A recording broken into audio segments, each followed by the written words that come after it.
Assalamualaikum warahmatullahi wabarakatuh. Perkenalkan, saya Abidi Somad, calon guru penggerak angkatan 8 dari OPTD SMPN 1 Karangpenang. Pendidikan menurut Ki Hajar Dewantara adalah tempat penyemaian benih-benih kebudayaan yang akan melahirkan sebuah peradaban.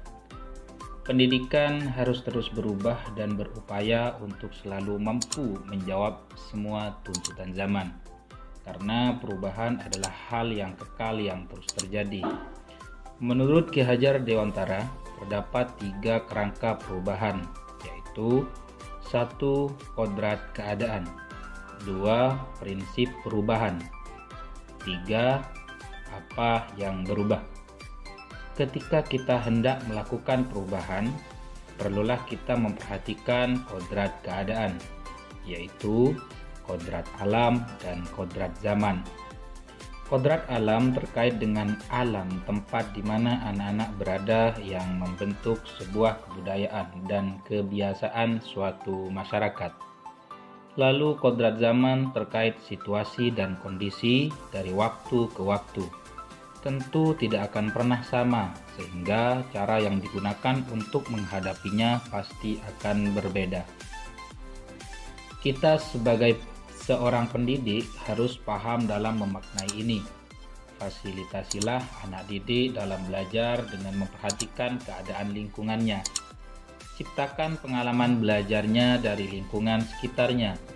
Tentu ini akan membuat pembelajaran menjadi bermakna dan kontekstual, sehingga relevan dengan kehidupannya. Lalu kemudian, arahkan anak-anak dengan cara-cara kekinian, cara yang sesuai dengan keadaan zamannya. Cara yang tentu akan diterima, seperti saat ini anak-anak gemar bermain game.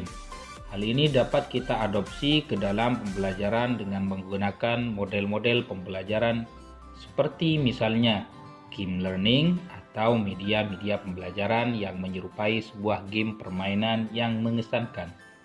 Selanjutnya adalah prinsip perubahan. Menurut Ki Hajar Dewantara, ada 3 prinsip untuk melakukan perubahan atau sering disebut 3 asas trikon.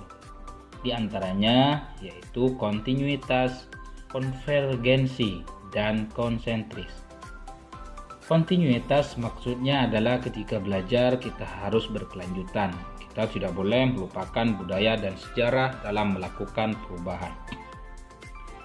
Konvergensi maksudnya adalah pendidikan harus memanusiakan manusia dan memperkuat nilai kemanusiaan kita. Dan yang terakhir adalah konsentris. Maksudnya adalah pendidikan harus menghargai keberagaman dan memerdekakan pembelajar. Jadi jelas sekali terlihat bahwa pendidikan itu memerdekakan. Selanjutnya adalah apa yang berubah. Menurut Ki Hajar Dewantara, yang berubah adalah budi pekerti. Budi pekerti menurut Ki Hajar Dewantara meliputi cipta, rasa, karsa, dan pekerti. Cipta diartikan pikiran, rasa itu perasaan, karsa itu adalah kemauan, sedangkan pekerti itu tenaga. Maka dari itu, seorang pendidik harus mampu menuntun anak-anak untuk dapat melakukan olah cipta, yaitu menajamkan pikirannya, olah rasa menghaluskan perasaannya, olah karsa memperkuat kemauannya, sedangkan olahraga tentu menyehatkan jasmaninya. Jika pendidikan ini bisa dilakukan secara holistik dan seimbang, maka menurut Ki Hajar Dewantara akan terjadi kesempurnaan budi pekerti yang membawa perubahan seseorang pada kebijaksanaan.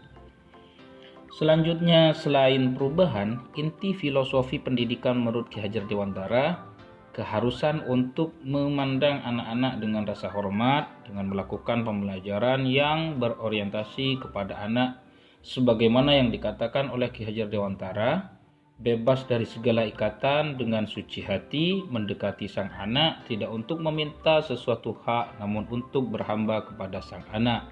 Dari sini kita bisa belajar bahwa bagaimana Ki Hajar Dewantara begitu memposisikan anak dengan posisi yang sangat istimewa. Pembelajaran yang berorientasi pada anak adalah hal yang paling esensial dalam proses pendidikan.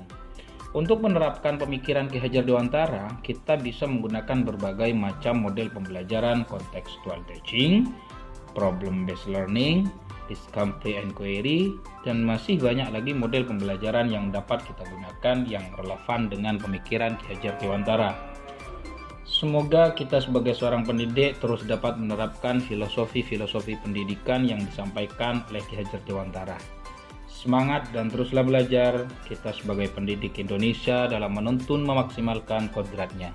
Terima kasih. Wassalamualaikum warahmatullahi wabarakatuh.